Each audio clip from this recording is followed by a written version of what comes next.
Hi friends, welcome to Abhi tutorials.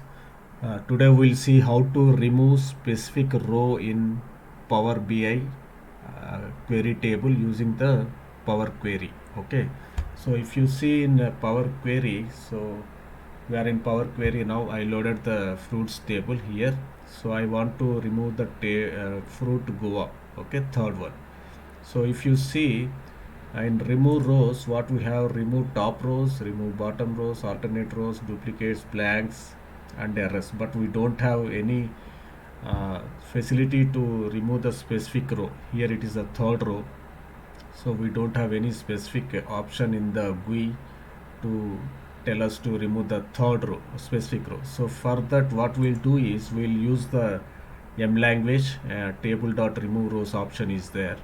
So using that option, that facility, we can remove the specific row. Okay, let's go to add column and add a index from starting from 0.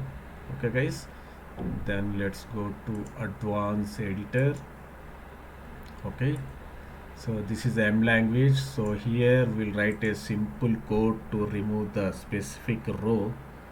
Okay, so that is nothing but this. So let's say remove row, table dot remove rows, and I want to remove the third one, means index is 2 here. Okay, this is the Goa, right? So index is 2 here. Okay, so give the 2 here, and whatever you are giving here index name, here we have to give the same thing.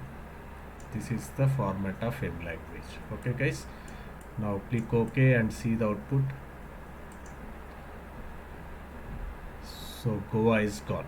Okay, so this is the way of removing the specific row in Power BI, Power Query using the table dot remove rows function. Hope you like this video. If you like the video, subscribe to my channel Abhi tutorials, like to watch more videos like this. Thanks for watching. Bye bye.